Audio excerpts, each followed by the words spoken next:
Okay. Are we ready for our final comedian? Say hell yeah. All right. If you like what you see, by the way, here's a little public service announcement. I got a tip jar back there, so if you like what you see, definitely give some love to the comics. So it'll help Chris Hudson pay his insurance premium. Okay. And then after, we actually do have an open mic happening, hosted by Zachary Clark. So definitely hang out and stay. But right now, coming to the stage. She's been doing her thing all over Seattle and Portland. I want you to give it up for Imani Denae!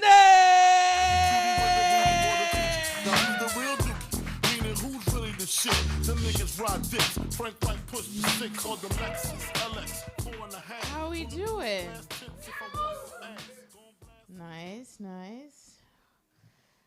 Oh, yeah. Yep. I don't know, every time I come here, I just want to talk about myself. I mean, that's what we do as comics. We talk about ourselves. Yeah. Well, a little bit about me. I grew up in Texas. I was born in Portland, but I was raised the majority of my early life in Texas. And I grew up in this town called Killeen, Texas, which a lot of people have never heard of before. But Killeen is a military, Christian town. So I was raised both gullible and obedient. I was really the perfect kid, to be honest. Now, I remember going to church a lot as a kid. We went to church all the time. And I actually liked church a bunch as a kid. It was my favorite place to go. Because I went to a mega church in Texas. Imagine if Chuck E. Cheese got saved. That's exactly the kind of church it was. We had an arcade in the church. There was a skate park. There was a basketball court in the church. Shit was lit. Praise God. Okay, I really enjoyed church a lot. I don't know much about God. I know that he's bigger than the boogeyman, and that's about as much as I know. But I liked church, and I remember learning that you're supposed to fear God. And that was crazy for me to learn. You're supposed to fear God. And they explained it as, fearing God the way you fear your parents. And I was terrified of my parents. Because I don't know if you guys know this, but God is a black woman named Tamika. And God's not one of your little friends, okay? God's going to give you something to cry about. And God brought you into this world and could very easily take you out. But I mean, if God was an insecure white suburban mom, I feel like I'd like God a little bit more, you know? If God went around being I'm not like those other gods, I'm a cool God. I'm one of the cool gods. Maybe I'd like him. I kind of wish that, I felt comfortable disrespecting God and knowing that they would still show me, unconditional love, you know? I could be get out of my room, God. Shut up, you fucking bitch, God. You're not even my real God. My mom is indifferent to this joke. Now, I'm one of 7. I have a lot of siblings. I'm one of 7. My oldest brother was born in 93, and my youngest sister was born in 99. So we were pretty close in age. And you can't be that close in age with your siblings and not get, jealous. I suffered with, really bad jealousy growing up. I was always jealous of my siblings. I was jealous of my younger sister growing up. And I would, hope to God. I would cross my fingers and hope that I, myself, could have really bad seizures that ruin my cognitive abilities. I was like, please. I just want attention. So, hey, I was a kid, okay? Also, I had epilepsy, so shoot, you guys don't know me. It's not an ableist joke, because I also am an epileptic, but whatever. I don't brag about it like some people do. I used to get really mad at my sister because of her epilepsy. I used to get super mad. I remember one time I went up to her and I was like, I can't stand that you keep getting special treatment. It's not fair.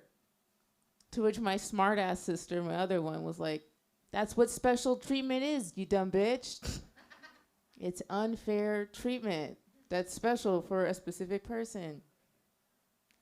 And I hate my smart-ass sister. I also used to get jealous of her a lot. I got jealous of my smart-ass sister because she could be the most annoying, evil piece of shit human being, and nobody did anything to her. And it was annoying, and it used to piss me off.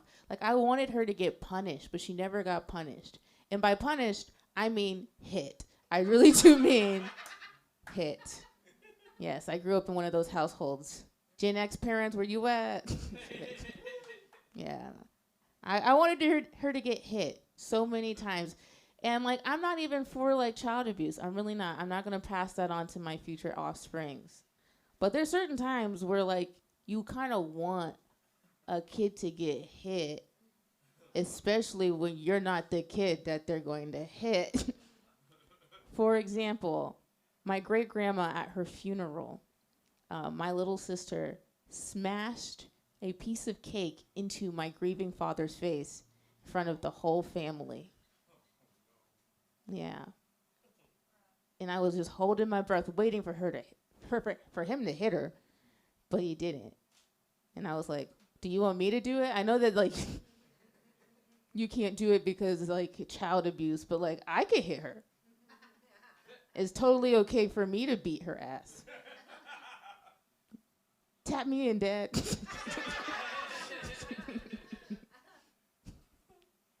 But I am currently jealous of one of my siblings. He seems like he has, like, a really comfortable, easy life. My brother, Aaron, he's in prison. And it seems a little relaxing from how he describes it. He's been there for a while. He's been there for 10 years, actually. He gets out this year. And I've talked to him a lot over the years to just find out what prison life is like. He gets his meals served to him. He gets to watch TV. He was, like, talking to me about this TV show called Game of Thrones. He's like, I've seen every episode of Game of Thrones. And I was like, bitch, I ain't even seen every episode of Game of Thrones. I was like, you know how much it cost me to see Game of Thrones? $10.99 a month. People in prison get to watch it for free. He's living it easy out there. At work, they have single-ply toilet paper. In prison, double, 2-ply. That's insane. He's living a comfortable life.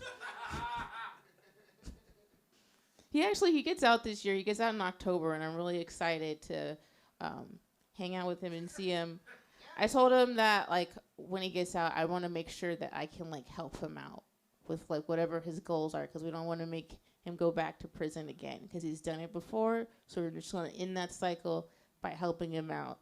And I was like, what kind of goals do you have? And so he told me that he has been writing a lot of goals out. And one of the goals that he really wants to do is, he said, and this doesn't even make any sense, but I'm going to say it exactly the way he presented it to me. He was like, you know the TV show Cheaters? That is my favorite show. I want to do that. And I don't know. It's very interesting to me because, like, I felt like a mom trying to tell her, trying not to tell her kid that what he's thinking is stupid. And I was trying my best not to tell my brother that he's dumb and that's not a job.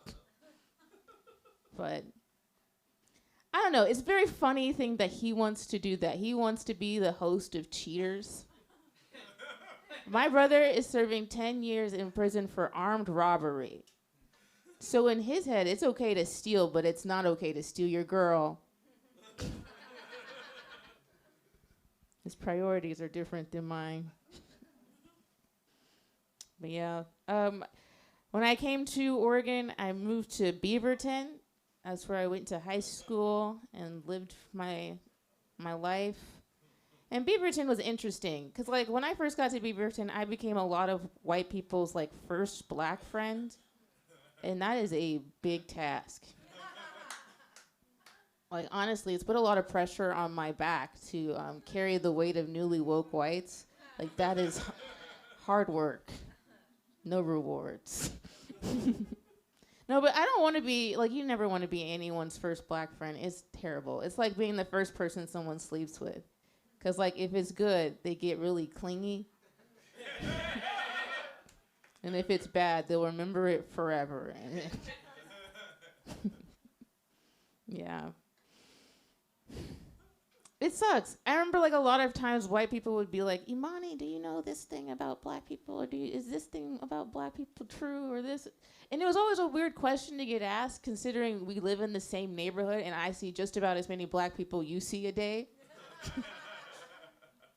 So I'm like, I haven't learned how to do that because I am only around my reflection. That's the only other black person I'm seeing these days.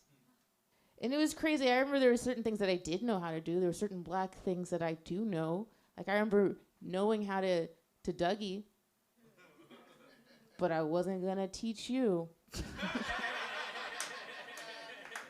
That dance is sacred for my people only. No, there's a lot of, like, being in Portland has, like, white people are very interesting. They're a different breed of people. Oregon whites are different than Southern whites. Oregon whites try very hard to not be Southern whites. And it to the point where it's hilarious. I remember, like, typically, this is something I don't usually do, but typically I don't hear any white woman who has dreads talking. I just don't. It just, for some reason, my ears do not pick up on anything that comes out of a white woman with dreads mouth. It's just, it doesn't stick in my head. But this one time I was at a bar, and there was like an acoustic band playing. I wasn't thinking much of it. I didn't see them. I could hear them. And I start hearing a tune that I recognize, but in acoustic.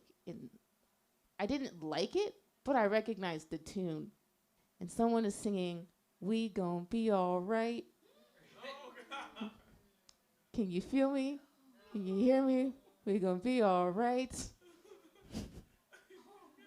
And I turned the corner to see a white woman with dreads. I'm like, what in the kombucha Lamar is happening right here? I'm like, when were you not all right? What's wrong? I was like, I don't know what's wrong. Sit down and be humble. Got some kombucha Lamar listeners out here. Let's see. Clingy white friends. Let's see. Let's see. I like to buy clothes. This is a joke I tell a lot. I love this joke, but I like buying clothes. Clothing is my favorite thing in the world to buy. Yes, I love it. It makes me happy. But I have been buying clothes from this site called Shein, and if you don't know about Shein, they're known for their cheap clothing and like child slave labor, and that is very messed up. It is. It's very messed up that those kids are doing all that work. You know, I think it'd be really messed up not to buy it, because then they're doing all that work for no reason, and that's why I keep buying so much stuff. It's because I want those kids growing up knowing everything they do has value, and it does to me. It has great, incredible value. And I know there's people out there who are like, I'm not going to buy that stuff because it's unethical. It's unethical, and I won't purchase it. But here's the thing. As a society, we benefit from tons of things that caused other people tons of pain and suffering. And I feel like at the very least, we should say thank you and acknowledge what we have. Because I think it'd be very messed up not to. Because, like, imagine if white people decided to just stop using cotton. I think that'd be so messed up. Because then what was all that slavery even for, you know? Like, I feel like white people should wear cotton every single day. It should really be the only thing that you wear. Because that way I know that you appreciate it, you know? Because it's like the fabric of our lives. I remember one of my friends was like, I stopped smoking cigarettes. I don't smoke cigarettes. And I was like, you need to get in the American spirit. If you don't know, black people also pick tobacco. That's another thing that we picked. It's crazy how many white people do not sound like either Jennifer Coolidge or a robot, considering, yeah, whatever, slavery. Let's see.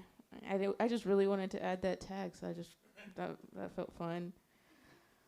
Let's see. I tried this joke before. We'll try it again. You can't say the N-word if you are not black. You can't. No. But you can say it if you are Jackie Chan. And I say this because in the very first Rush Hour movie, Jackie Chan says the N-word. And not only does he just say the N-word, he then proceeds to beat the shit out of 6 black men.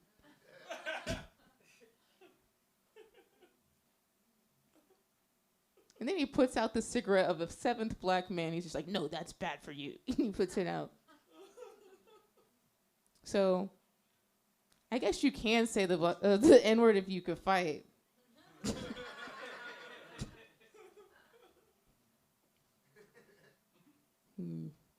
That was okay. Just moseying down. Sometimes I'm afraid that some of the jokes that I say are going to be so outrageous that I'll get struck by lightning. Yeah. But I also am glad I haven't been struck by lightning. I feel like that doesn't happen to everybody, you know. Very terrible people get struck by lightning. You can't tell me a good person's been struck by lightning. That's a lie. God's not just doing that to everybody. So clearly you got to be the worst of the worst to get struck by lightning. Like, I feel like any person getting struck by lightning is a sinner. I read what it feels like to be struck by lightning, and it says it feels like you're being burned from the inside out. That is sinner. That is what sinners should feel. So obviously, if you're a really big sinner, you're going to get struck by lightning. Yeah. There's a guy who's been struck by lightning 7 times. His name is Roy Sullivan. And you can't tell me, oh no, maybe it's just coincidence. Oh, maybe he's a good person. No. Sinners get struck by lightning. Only sinners do. He can't possibly be a good person. You know how I know he's not a good person? This is going to get dark. He's dead now. Because he hung himself. I think a sinner would feel so much guilt, probably feels bad that the lightning didn't work. I honestly do think that Roy Sullivan was some sort of like serial killer. He worked in the mountains. It's interesting to me. I don't know. See, I've been reading a lot. I read a lot more now for comedy, just to see if maybe I could be one of those topical comedians. It's a struggle, mostly because I can't read, but I still try. I'm very, very dyslexic. Like, I'm super, super dyslexic, but I like to learn. I really do like learning. I think it's important to learn. But, like, dyslexia really holds me back. It really makes it very difficult for me. Like, I do have curiosity. I have the curiosity of, like, a blonde white woman in a horror movie. Like, I really want to know what's going on, you know? Like, but the dyslexia is holding me back. Like, I'm the type of person who will see a book that says "do not read," and then see those words and just see "not read" and be like, "I not read either," and then open the book. You are a little safe because I am so dyslexic that I would not be able to awaken any of the weird spirits in the book because I'd be missing words, reading them backwards. So you're a little safe there. But no, I like reading new stories and stuff. And I read this story recently. It said a man is suing Red Robin after he discovered semen in his salad. Yeah.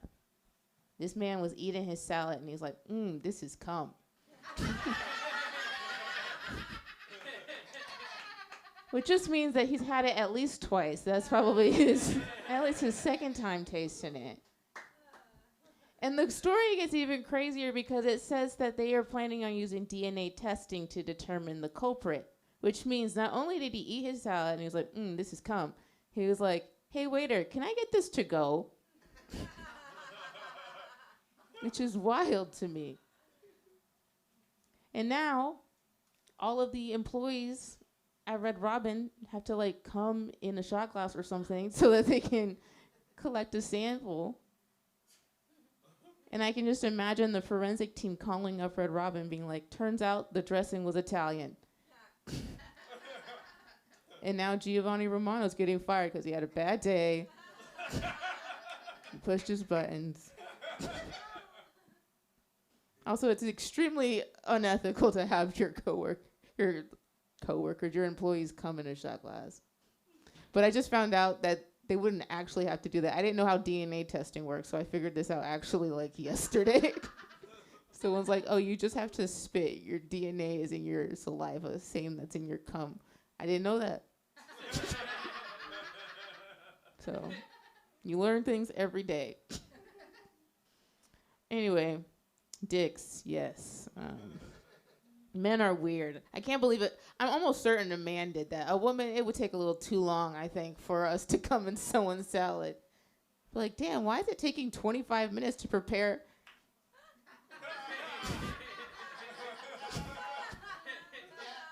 That's a man thing. That's definitely a man thing to do. No, but men are weird. They do things that are really unrealistic when they are mad, and I don't like it. I don't like mad men. The TV show's great, but the men, I don't like mad men. They're ridiculous. I think like sometimes men get mad and they like to yell at women, try to belittle us, make us feel small. Like I've had men be like, "Suck my dick, bitch," which I think is a very funny thing for a man to say to a woman, because you're saying it as if it's a punishment, because you don't really want me to do that, you know. You're trying to say it as if it's a punishment, and honestly, like, why wouldn't I want to suck your dick? You got, like, a dirty dick or something? Like, it's just a nasty dick. And it's okay. Dicks are kind of gross, and let's be real. They're not cute. They're not cute dicks. Like, whenever I see a dick, I just kind of want to poke it with a stick to just figure out what it is. I remember I said that once, and this guy yelled in the audience. He's like, vaginas are gross. I'm like, yeah. Vaginas aren't cute either. God did not give us good parts. He was like, I don't even know what the fuck he was doing. Honestly, he made a lot of us wrong. But, like, vaginas are kind of gross looking, too. They look like a predator's mouth. And that's why I'm afraid of mine. That movie traumatized me as a kid. And then when I saw that I had one, I was like, oh, my God.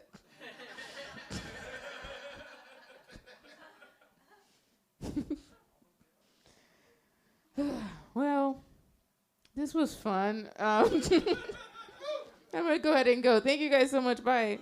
All the ladies trying to screw me. Now you just do you, and I'ma do it all day. Dudes love to hate, so they try to shoot me. Females be come on, let's station. No. I think they try to glue me.